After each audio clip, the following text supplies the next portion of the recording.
Expelled from her ex's engagement party, she walks away, unaware the host is the Mafia boss. Chapter 1. The rain fell like a verdict over Manhattan, each drop striking the pavement with the weight of everything Elena Torres had lost. She stood on the sidewalk outside the Castellano estate, her burgundy dress soaked through, her mascara running down her cheeks like dark rivers of humiliation. Behind her, the golden windows of the mansion glowed with warmth and laughter, a world she had just been thrown out of without ceremony, without dignity, without a single word of defense from the man who had once promised her forever.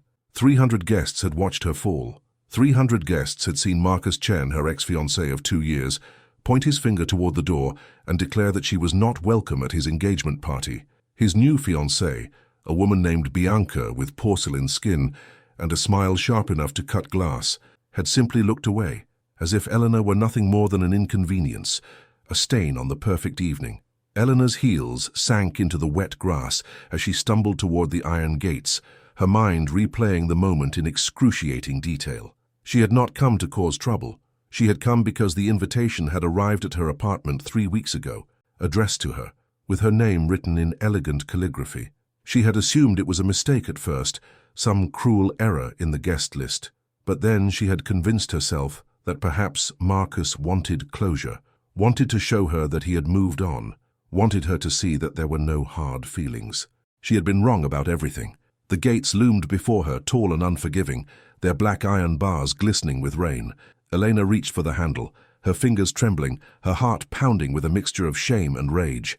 She had given Marcus 2 years of her life. She had supported him through his startup's failures, had held his hand through the death of his mother, had believed every promise he whispered in the dark, and in return, he had left her for a woman he met at a conference 3 months ago, ending their engagement with a single text message while she was at work.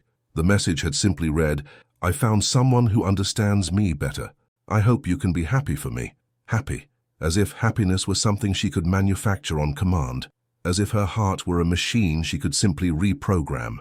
Elena pushed through the gates and stepped onto the sidewalk, the cold night air cutting through her wet dress like a blade. She had no umbrella, no jacket, no plan. Her Uber had dropped her off 2 hours ago, and she had been too proud to call for another one while standing in the middle of the party, surrounded by people who whispered behind their champagne glasses. She began to walk. The Castellano estate sat on the edge of the Upper East Side, a sprawling property that had been passed down through generations of a family Elena knew nothing about. Marcus had told her that his new fiancé's father was some kind of businessman, successful enough to own half of Manhattan's most exclusive real estate. Elena had not asked questions. She had been too focused on the simple act of surviving the evening. Now as she walked through the rain, she wondered why she had come at all. The answer was simple, and it made her stomach turn with disgust. She had wanted to prove something. She had wanted to show Marcus that she was fine, that she had moved on, that his decision to leave her had not destroyed her. She had spent 3 weeks choosing the perfect dress, practicing the perfect smile, rehearsing the perfect things to say when people asked how she was doing, and none of it had mattered. The moment she had walked into the party, Marcus had spotted her from across the room. His face had gone pale, then red, then twisted with something that looked like anger. He had crossed the room in 5 long strides, grabbed her elbow, and hissed into her ear with a voice she barely recognized. "You were not supposed to come. This was a test, Elena. I wanted to see if you would have the dignity to stay away." A test. He had sent her the invitation as a test. Elena had pulled her arm free, her voice steady despite the tremor in her hands. "I thought you wanted me here. The invitation had my name on it." "That was Bianca's idea," Marcus had replied, his eyes darting toward his new fiancée across the room. "She wanted to see what kind of woman you were, whether you had any self-respect." Eleanor had felt the floor shift beneath her feet. The room had suddenly felt too hot, too bright, too full of people who were pretending not to watch their confrontation. She had opened her mouth to respond, but before she could speak, Bianca had appeared at Marcus's side, her hand sliding possessively around his arm. "Is there a problem?"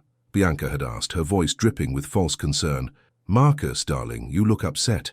Marcus had straightened his shoulders, and in that moment, Eleanor had seen the man he had become, cold, calculating, eager to please the woman beside him, even if it meant destroying the woman in front of him. She was just leaving, Marcus had said. Security will escort her out. And they had. 2 men in black suits had appeared at her sides, their hands firm but not violent, their faces carefully blank. They had walked her through the crowded room, past the champagne fountains and the ice sculptures and the string quartet playing Vivaldi, past 300 guests who had watched her humiliation unfold like a scene from a movie. Elena had not cried, not then. She had saved her tears for the sidewalk, for the rain, for the darkness that had swallowed her whole the moment she stepped outside. Now as she walked through the wet streets of Manhattan, she finally let herself feel the full weight of what had happened. The tears came slowly at first, mixing with the rain on her cheeks, then faster, harder, until she was sobbing openly, her shoulders shaking, her breath coming in ragged gasps. She had loved him. God, she had loved him so much, and he had turned her into a joke. Eleanor walked for what felt like hours, her heels blistering her feet, her dress clinging to her body like a second skin. She had no idea where she was going. She only knew that she could not stop moving, could not stand still, could not let the night catch up to her. Eventually the rain began to slow, and Elena found herself standing in front of a small cafe with steamed windows and a flickering neon sign. The sign read, Romano's, and through the glass she could see a handful of customers nursing cups of coffee, their faces illuminated by the warm glow of hanging lamps. She pushed through the door without thinking, desperate for warmth, desperate for shelter, desperate for anything that was not the cold and the rain and the memory of Marcus's voice. The cafe smelled like espresso and cinnamon, and the warmth hit Elena's face like a wave. She stood in the doorway, dripping onto the hardwood floor, her mascara streaked, her hair plastered to her skull, her burgundy dress ruined beyond repair. A woman behind the counter looked up, her eyes widening with surprise. "Honey," she said, her voice thick with a Brooklyn accent, "you look like you just went swimming in the Hudson." "You okay?" Elena opened her mouth to respond, but no words came out. Instead, a fresh wave of tears spilled down her cheeks, and she pressed her hand to her mouth to stifle the sound of her own sobbing. The woman came around the counter immediately, her face softening with concern. Okay, come sit down." "Okay, let me get you something warm." She guided Elena to a corner booth, her hand gentle on Elena's arm. "You just sit here, sweetheart. I will be right back." Elena sank into the booth, her body trembling, her mind still replaying the events of the evening. She could not believe this was her life. 6 months ago. 6. She had been planning a wedding. She had been choosing flower arrangements and tasting cakes and dreaming of the future she was going to build with the man she loved. Now, she was sitting in a cafe in a ruined dress, crying in front of strangers, with nothing but her shattered pride to keep her company. The woman returned with a steaming cup of tea and a thick wool blanket. "Here you go," she said, draping the blanket around Elena's shoulders. "You drink that, and you take your time. Whatever happened, it is not the end of the world. I promise you that." Elena wrapped her fingers around the warm cup, the heat seeping into her frozen hands. "Thank you," she whispered, her voice hoarse. "I am sorry. I did not mean to make a scene."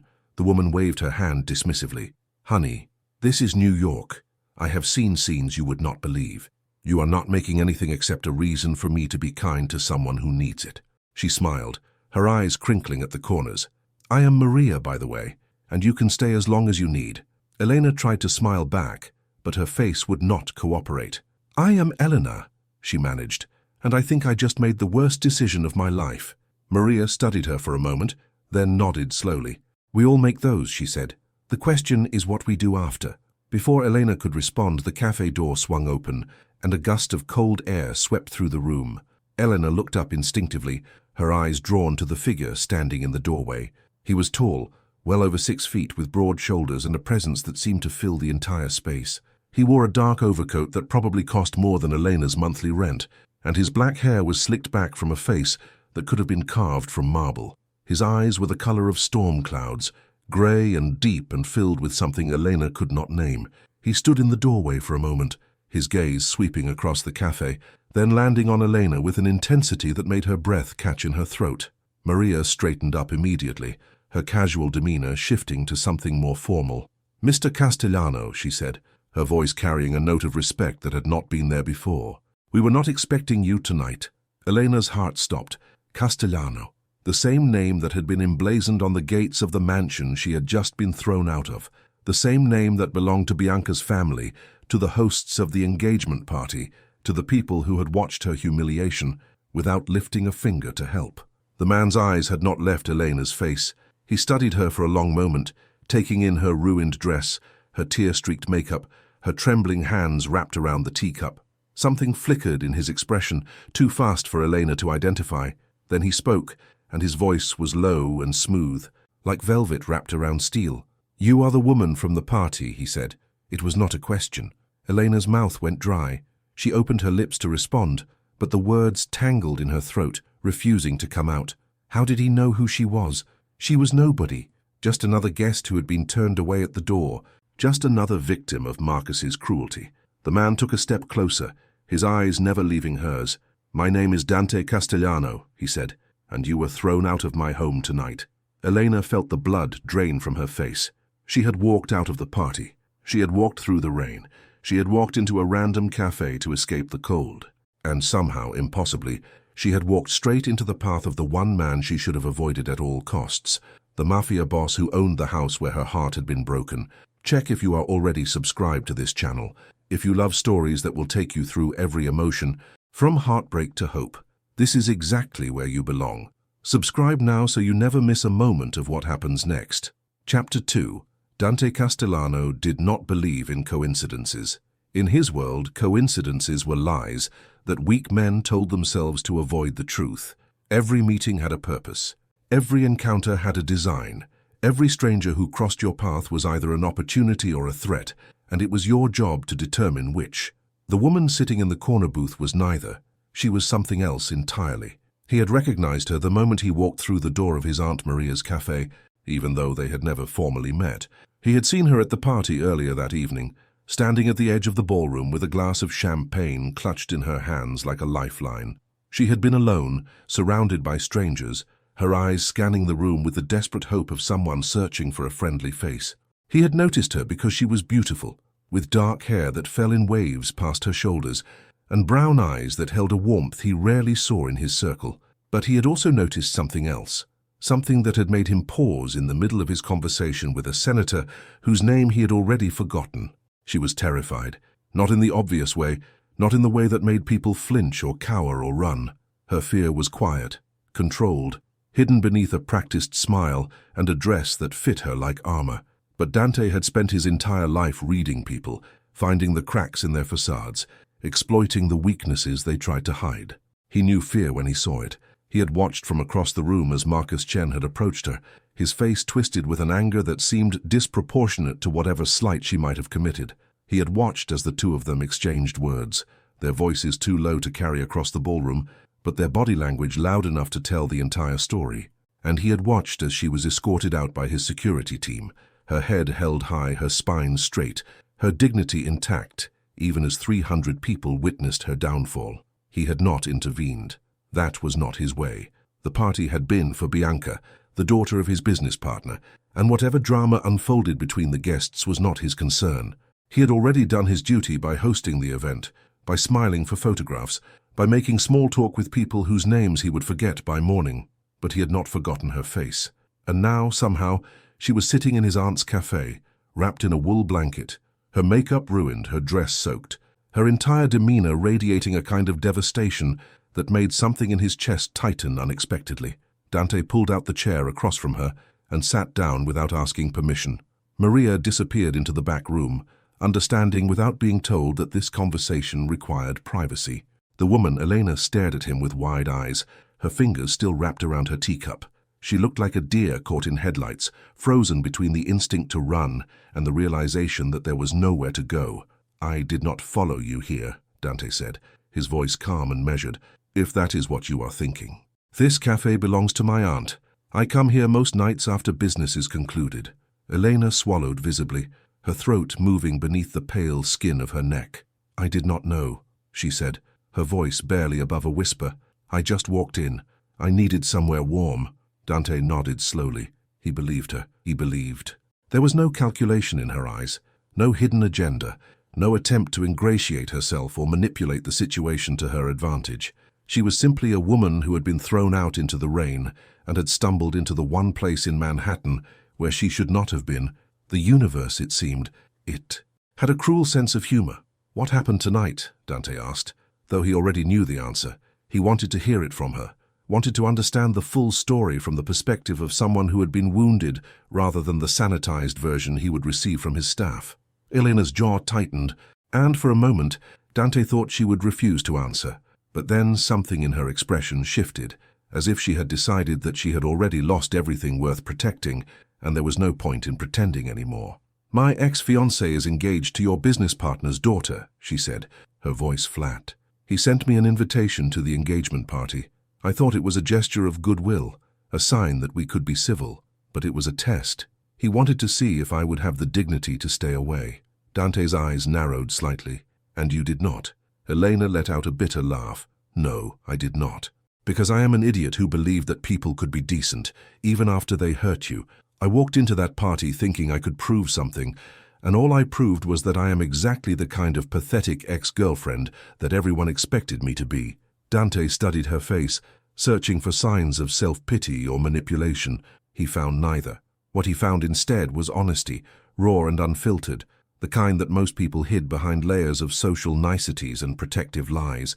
He leaned back in his chair, his fingers steepled beneath his chin.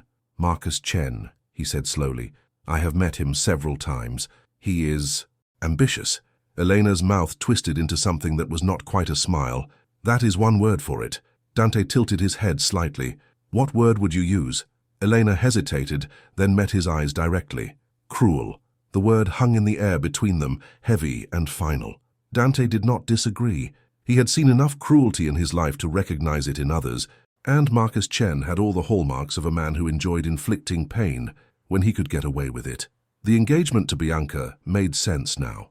Marcus was climbing the social ladder, attaching himself to powerful families, using charm and ambition to claw his way into circles he had no business entering. Bianca's father, Giovanni Santorini, was not someone Dante trusted, but he was useful enough to maintain as an ally. But this woman, this Elena, was collateral damage in a game she did not even know she was playing. "You should not have been treated that way," Dante said finally. The words surprised him even as he spoke them. He did not apologize for things that were not his fault. He did not comfort strangers. He did not involve himself in the personal dramas of people outside his organization. But something about this woman made him want to break his own rules. Elena's eyes widened slightly, as if she had not expected kindness. Then her expression softened, and for the first time since he had walked into the cafe, she looked almost human again. "Thank you," she said quietly. "That is more than anyone has said to me all night." Dante inclined his head. He was not accustomed to being thanked. People in his world did not thank him. They obeyed him, feared him, or resented him. Gratitude was a currency he rarely received. "Where do you live?" he asked, shifting the conversation to practical matters. "I will have my driver take you home." Elena shook her head immediately. "No, that is not necessary. I can call an Uber. I have already intruded enough on your evening." Dante's jaw tightened slightly. "It was not an intrusion, and it is 2 in the morning, you are soaking wet, and you have clearly been through an ordeal. I am not going to let you stand on a street corner waiting for a car that may or may not arrive." Elena opened her mouth to argue, then closed it again. Something in his tone must have told her that this was not a negotiation. "Fine," she said finally, "but only because I am too tired to fight about it." Dante almost smiled. Almost. He rose from the chair and offered her his hand. She hesitated for a moment, then placed her fingers in his palm. Her skin was cold, still damp from the rain, and her grip was lighter than he expected. He helped her to her feet, then released her hand before the contact could become awkward. "Wait here," he said. "I will get the car." He walked to the door, then paused and looked back at her. She was standing in the middle of the cafe, wrapped in his aunt's blanket, looking lost and fragile and utterly out of place in a world that had clearly chewed her up and spit her out. For reasons he could not explain, Dante found that he wanted to protect her. It was an inconvenient feeling, one he would need to examine later when he had the time and the distance to think clearly. But for now he simply acknowledged its existence and filed it away for future consideration. The rain had stopped by the time Dante stepped outside, leaving the streets slick and shining under the glow of streetlights.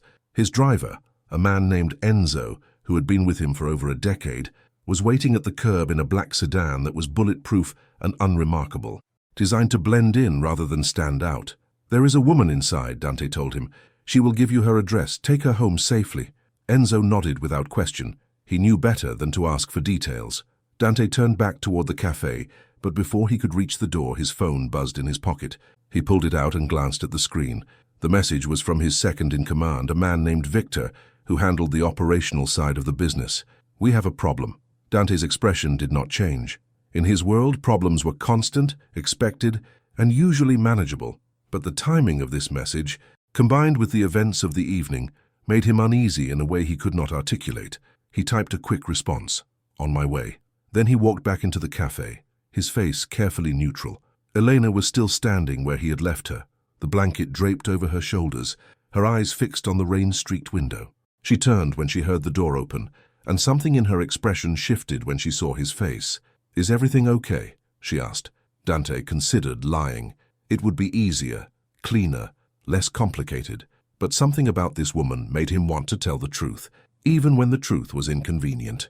"I have business to attend to," he said. "My driver will take you home. You will be safe." Elena nodded slowly. She did not ask questions, did not demand explanations, did not try to extend the conversation beyond what was necessary. It was a small thing, but Dante appreciated it more than she could know. "Thank you," she said again, "for everything. You did not have to be kind." Dante met her eyes, and for a moment, the world outside the cafe seemed to fade away. "No," he agreed. "I did not." But he had been kind, anyway. And that, more than anything else, was what troubled him. Chapter 3.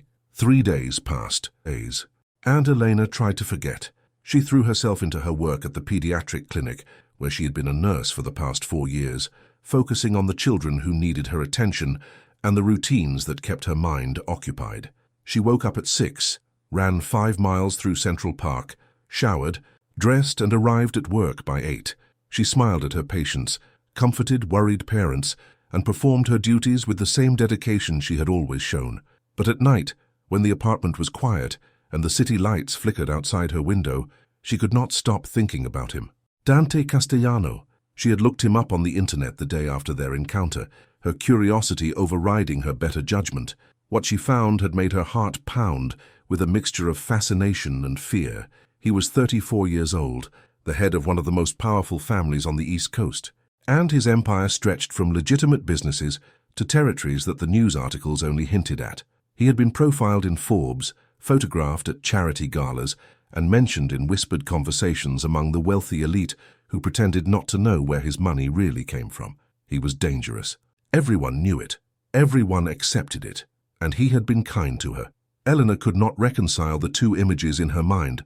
The man she had read about, cold and calculating and feared by everyone who crossed his path, and the man who had sat across from her in a small cafe, listened to her story, and offered her a ride home without asking for anything in return. She told herself that it did not matter. She would never see him again. Their paths had crossed by accident, a cosmic joke that meant nothing in the grand scheme of things. He had his world, and she had hers, and the two would never intersect again. But then, on the 4th day, the flowers arrived. Hours. Elena was in the middle of her shift when one of the nurses called her to the front desk, her voice carrying a note of curiosity that made Elena's stomach tighten with apprehension. "There is a delivery for you," the nurse said, "and it is not small." Elena walked to the reception area and stopped dead in her tracks. The bouquet was enormous, a cascade of white roses and deep red peonies arranged in a crystal vase that must have cost more than Elena earned in a week. It sat on the counter like a declaration, drawing the eyes of everyone who passed by, demanding attention in a way that made Elena's cheeks flush with embarrassment. "Who sent those?" someone asked behind her. Elena did not answer. She crossed to the counter and plucked the small card from among the stems, her fingers trembling slightly as she opened it. The message was brief, written in elegant handwriting that she did not recognize. "I hope you are feeling better. If you ever need anything, you know where to find me. DC Dante Castellano." Elena stared at the card for a long moment, her mind racing. He had found out where she worked. He had sent her flowers. He had reached out, breaking the unspoken agreement that their encounter had been a one-time thing, a momentary collision that would fade into memory. What did it mean? She did not know, and the uncertainty made her feel things she was not prepared to feel. Elena tucked the card into her pocket and asked one of the nurses to take the flowers to the pediatric ward where the children could enjoy them. It seemed wrong to keep something so beautiful for herself when there were kids who needed brightness in their lives more than she did. But she kept the card. She could not explain why, but she kept it. That evening, after her shift ended, Eleanor found herself standing on the corner of 5th Avenue and 63rd Street, staring at the entrance to a building she had no business approaching, Romano's Cafe, the place where she had first met him. She told herself she was just passing by. She told herself she was not looking for him. She told herself that the ache in her chest was loneliness, not longing, and that she was too smart to confuse kindness with something more. But her feet carried her forward anyway, and before she knew it, she was pushing through the door. The cafe was quiet, only a handful of customers scattered among the tables. Maria was behind the counter, wiping down the espresso machine, and she looked up when Eleanor entered. Her face broke into a warm smile. "I was wondering when you would come back," Maria said. "Sit down, sweetheart. I will make you something special." Elena hesitated. "I was not sure if I should come." Maria waved her hand dismissively. "Nonsense. You are always welcome here." She paused, her eyes twinkling with something that looked like amusement. "Besides, he has been asking about you." Elena's heart skipped. "He has?" Maria nodded. "Every night since you left. He wants to know if you are okay." She leaned closer, lowering her voice conspiratorially. "I have known that boy since he was in diapers, and I have never seen him act like this about anyone. You must have made quite an impression." Elena did not know how to respond. She opened her mouth, but before she could speak, the cafe door opened behind her, and she felt the air in the room shift. She knew it was him before she turned around. She could feel his presence like a physical force, a weight that pressed against her consciousness and demanded her attention. "Elena," Dante said, and his voice was exactly as she remembered it, low and smooth and impossible to ignore. "I did not expect to see you here." She turned slowly, her pulse racing. He was standing in the doorway, his dark overcoat damp from the light rain that had begun to fall outside. His grey eyes found hers immediately, and something in his expression softened in a way that made her breath catch. "I got your flowers," she said, because she did not know what else to say. "They were beautiful." Dante inclined his head. "I am glad." He stepped closer, close enough that she could smell his cologne, something expensive and masculine that made her head spin. "I wanted to make sure you were all right." "I am," Elena said, though the words felt like a lie. "Or I will be, eventually."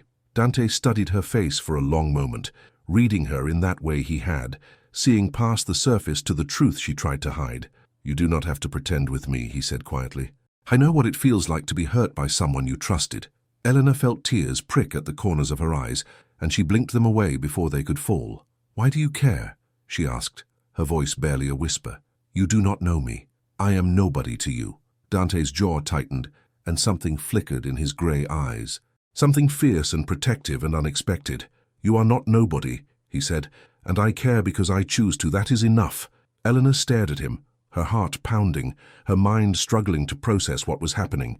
This man, this dangerous, powerful man who controlled empires and commanded armies, was standing in front of her and telling her that she mattered, that he cared. It should have terrified her. Instead, it made her feel something she had not felt in months. Hope. Maria appeared at their side, breaking the spell. "Sit down, both of you," she said firmly. "I'm making dinner and you are going to eat." Dante raised an eyebrow. "I was not aware I had plans for dinner." Maria gave him a look that only an aunt could give. "You do now." And somehow, impossibly, Eleanor found herself sitting across from Dante Castellano for the second time, sharing a meal in a small cafe while the rain fell outside, feeling like maybe, just maybe, the universe had not finished with her yet. If you are watching this and feeling what Elena feels right now, I need you to do something. Leave a comment that says, "Every broken heart deserves a second chance." Let me see how many of you believe in love after pain. Chapter 4. The weeks that followed were a contradiction Elena could not resolve. She saw Dante almost every night, meeting him at the cafe after her shifts at the clinic, sharing meals and conversations that stretched into the small hours of the morning. They talked about everything and nothing: her childhood in Queens, his years studying abroad, the patients she cared for, the businesses he ran. He asked questions about her life with a genuine curiosity that surprised her, and he answered her questions about his world with a honesty that should have frightened her, but somehow did not. She learned that he was not the monster the newspapers implied. He was hard, yes, and capable of things she preferred not to think about.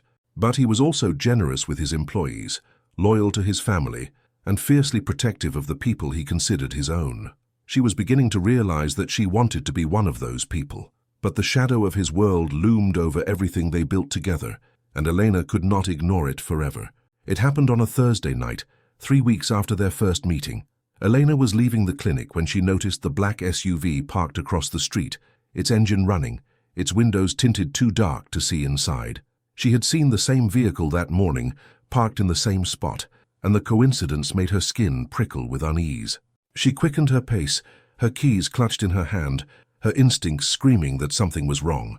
But before she could reach the corner, a man stepped out of the SUV and blocked her path. He was tall and broad, with a face that looked like it had been broken and reassembled multiple times. His smile was cold, predatory, and it made Elena's blood turn to ice. "Elena Torres," he said, his voice a low rumble. "Someone wants to have a word with you." Elena took a step back. "Who are you?" The man's smile widened. "Just a messenger. My employer is curious about your relationship with Dante Castellano. He thinks maybe you can help him understand some things." Elena's heart hammered in her chest. "I do not have a relationship with anyone. You have the wrong person." The man laughed, a sound without warmth. "Lady, you have been seen with him every night for 3 weeks. You eat dinner together, you talk for hours, and he looks at you like you are the only thing in the room. That is a relationship, whether you want to call it that or not." Elena felt panic rising in her throat. She looked around desperately, searching for help, but the street was empty, the clinic dark, the city suddenly hostile and cold. "What do you want?" she demanded, trying to keep her voice steady. The man leaned closer. "Just information. What does Castellano talk about when he is with you? What are his plans? His weaknesses?" Elena's fear crystallized into something sharper, something that felt almost like anger. "I do not know anything," she said. "We talk about normal things. Food, music, our lives. He does not share his business with me." The man studied her for a long moment, then shrugged. "Maybe not yet, but he will. And when he does, you are going to remember this conversation." He pulled a card from his pocket and pressed it into her hand. "Call this number when you have something useful. My employer pays well for good information." Elena stared at the card, her fingers numb. "What if I refuse?" The man's smile faded. "Then things get complicated." He stepped back toward the SUV. "Think about it, Miss Torres. Think about what matters more, a man you barely know, or your own safety." He climbed into the vehicle and drove away, leaving Elena standing on the sidewalk with a card in her hand and terror in her heart. She did not know how long she stood there. It could have been minutes or hours. The world had narrowed to a single point, a single choice, and she could not see past it. Eventually her phone buzzed in her pocket. She pulled it out with trembling hands and looked at the screen. The message was from Dante. "Dinner tonight?" Elena stared at the words, her mind racing. She should tell him what happened. She should warn him that someone was watching, that someone wanted to use her against him, that she was now a liability rather than a comfort. But another part of her, a darker part, whispered something else. If she told him, he would pull away. He would decide she was too dangerous, too complicated, too much trouble. He would protect her from a distance, but the intimacy they had built would be gone. And she was not ready to lose that. Not yet. Elena typed a response, her fingers steady despite the storm inside her. "Yes." "Same place?" The reply came immediately. "Always." She tucked the phone into her pocket, then looked at the card the man had given her. She should throw it away. She should burn it. Forget it. Pretend the entire encounter had never happened. Instead, she slipped it into her wallet, just in case. That night, sitting across from Dante in the cafe, Elena said nothing about what had happened. She smiled at his jokes, asked about his day, and pretended that everything was normal. But beneath the surface, her mind was churning, weighing options, calculating risks. She had stumbled into a world she did not understand, and now she was being forced to make choices she had never imagined facing. Dante seemed to sense something was off. He watched her more carefully than usual, his grey eyes searching her face for clues she refused to give. At one point, he reached across the table and took her hand, his fingers warm and strong around hers. "Whatever it is," he said quietly, "you can tell me." Elena met his eyes, and for a moment, she almost did. The words were right there, balanced on the tip of her tongue, ready to spill out, but she swallowed them instead. "It is nothing," she said, "just a long day at work." Dante held her gaze for a beat longer, then nodded slowly. He did not believe her. She could see it in his eyes, but he did not push, did not demand, did not try to force the truth from her lips. He simply held her hand and let her keep her secrets. And Elena wondered if that made him a fool, or if it made him the bravest man she had ever known. Chapter 5. The truth has a way of surfacing, no matter how deeply it is buried. Elena learned this lesson 2 weeks later in the most brutal way possible. She had convinced herself that she could manage both worlds, the one where she was Dante's confidant, his companion, perhaps even something more, and the one where a stranger's threat hung over her head like a sword waiting to fall. She had not called the number on the card. She had not betrayed Dante's trust, but she had not told him about the danger either, and that silence was its own kind of betrayal. The men came for her on a Tuesday afternoon. She was walking home from the clinic, her mind occupied with thoughts of a young patient who had made her laugh that day when the black SUV pulled up beside her. Before she could react, 2 men emerged, grabbed her arms and dragged her into the vehicle. It happened so fast that she did not even have time to scream. The drive lasted what felt like an eternity, though Eleanor later learned it was only 20 minutes. She was blindfolded, her hands bound behind her back, her heart pounding so hard she thought it might burst. The men said nothing, did nothing, simply sat in silence as the vehicle carried her to whatever fate awaited. When the blindfold was finally removed, Eleanor found herself in a warehouse, cavernous and cold, with flickering fluorescent lights that cast harsh shadows across concrete floors. A man sat in a chair in the center of the space, his legs crossed, his face weathered by years of violence and ambition. She recognized him from the news. Giovanni Santorini, Bianca's father, Dante's business partner, the man who had ordered her taken. "Miss Torres," Santorini said, his voice carrying the false warmth of a snake before it strikes. "I apologize for the theatrics, but you have been difficult to reach through conventional means." Elena's voice came out stronger than she expected. "What do you want?" Santorini smiled, but the expression did not reach his eyes.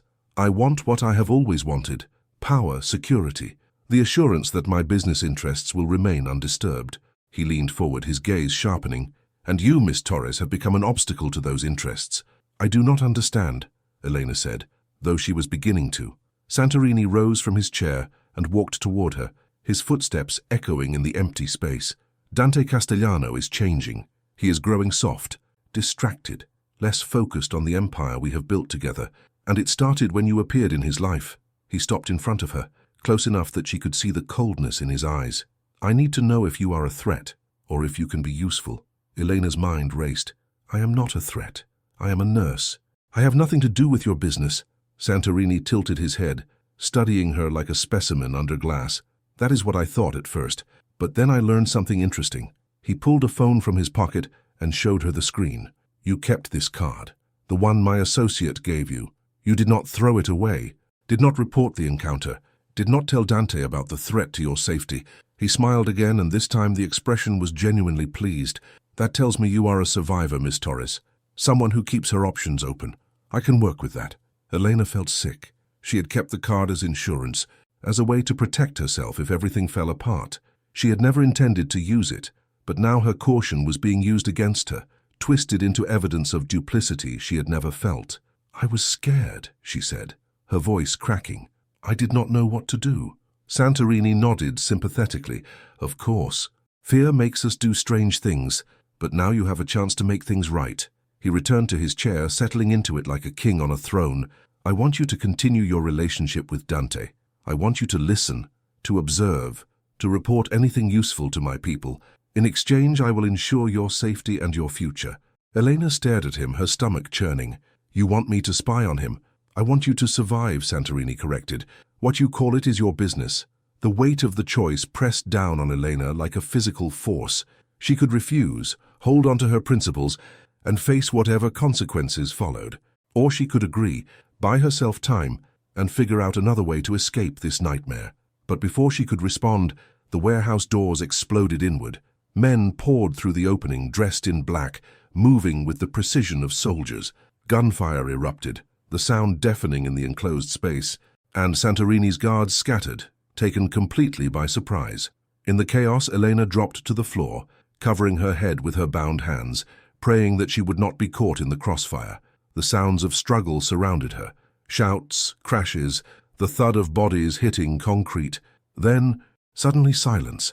Elena looked up, her vision blurred by tears and fear, and saw Dante standing over her. His face was a mask of controlled fury, his grey eyes burning with an intensity she had never seen before. Behind him, Santorini was on his knees, held by two of Dante's men, his earlier confidence completely shattered. "Elena," Dante said, and his voice was soft despite everything. "Are you hurt?" She shook her head, unable to speak. Dante crouched beside her and cut the bonds from her wrists with a knife that appeared from somewhere inside his coat. Then he pulled her into his arms, holding her against his chest, his heartbeat steady against her ear. "I found you," he murmured. "I will always find you." Elena buried her face in his shoulder and let the tears come. Chapter 6. The aftermath of that night reshaped everything. Santorini was dealt with in a way Elena never asked about. She understood that Dante's world operated by different rules, and some truths were better left unspoken. What mattered was that the threat was gone and she was safe. But safety, she learned, came with its own complications. Dante took her to his home that night, a penthouse overlooking Central Park that seemed to exist outside of time. He gave her a room of her own, clothes that fit perfectly, and the space to process everything that had happened. He did not pressure her, did not demand explanations, did not ask why she had kept the card or why she had not told him about the threat. He simply waited. 3 days passed before Elena was ready to talk. She found him in his study, surrounded by papers and the soft glow of desk lamps. He looked up when she entered, and something in his expression shifted, becoming more open, more vulnerable. "I should have told you," Elena said, standing in the doorway, "about the man who approached me, about the card, about everything." Dante set down his pen. "Yes, you should have." Elena winced at the honesty, but she did not look away. "I was scared. I did not want to lose what we were building. I thought I could handle it on my own." Dante rose from his chair and crossed to where she stood. "You could never lose me," he said quietly. "But you could have gotten yourself killed trying to protect something that was already secure." Elena's throat tightened. "I know, I am sorry." Dante studied her face for a long moment, then reached up and brushed a strand of hair from her cheek. His touch was gentle, almost reverent. "I have spent my entire life protecting people," he said, "building walls, eliminating threats, making sure that the people I care about are safe. But I cannot protect someone who does not trust me with the truth." Elena felt tears prick at her eyes. "I trust you," she whispered. "I trust you more than I have ever trusted anyone. I was just afraid of what that meant." Dante's expression softened, and for the first time since they met, Elena saw something break through his careful control. Something that looked like hope. "Then trust me now," he said. "Let me be the person who stands beside you, not in front of you. Let me share your burdens instead of guessing at them." Elena searched his eyes, looking for deception, for manipulation, for any sign that this was a trap disguised as tenderness. She found nothing but sincerity. "Okay," she said. "Okay." Dante pulled her into his arms, and this time Elena did not hold back. She let herself melt into him, let herself believe that maybe, just maybe, she had found something worth fighting for. 6 months later, Elena stood on the balcony of Dante's penthouse, watching the sunrise paint the city in shades of gold and rose. The world below was waking up, thousands of lives unfolding in a million different directions, each one a story waiting to be told. Her own story had taken turns she never expected. She was still a nurse, still devoted to the children who needed her care. But she was also something else now, a partner, a confidant, a woman who had walked through fire and emerged stronger than before. Dante appeared behind her, wrapping his arms around her waist and resting his chin on her shoulder. "What are you thinking about?" he asked. Elena smiled. "Second chances." Dante pressed a kiss to her temple. "Those are my favorite kind." Elena turned in his arms, facing him, drinking in the sight of the man who had changed everything. She thought about all the paths that had led her here. The heartbreak, the rain, the cafe, the danger, the fear. Every twist had been painful, but every twist had also been necessary. "I love you," she said, the words coming easier now than they ever had before. Dante's grey eyes softened, and the corners of his mouth curved into a smile that was just for her. "I love you too," he replied, "more than you will ever know." Elena rose on her toes and kissed him, soft and slow, savoring the moment. Behind them, the city continued to wake, indifferent to the quiet miracle unfolding on the balcony above. But Elena did not need the city's attention. She did not need anyone's validation or approval. She only needed this, a second chance, a new beginning, and a love that had risen from the ashes of everything she thought she had lost. If you have watched this far, it is because you loved this story. Leave a comment saying, "I watched until the end." That way I can get to know you and see who truly loves the stories on this channel. And if this story touched your heart, please hit the like button and share it with someone who needs to believe in second chances. Finally, if you are not subscribed yet, now is the moment. Subscribe and turn on notifications so you never miss another story. This is just the beginning, and I promise the best is yet to come. Until next time.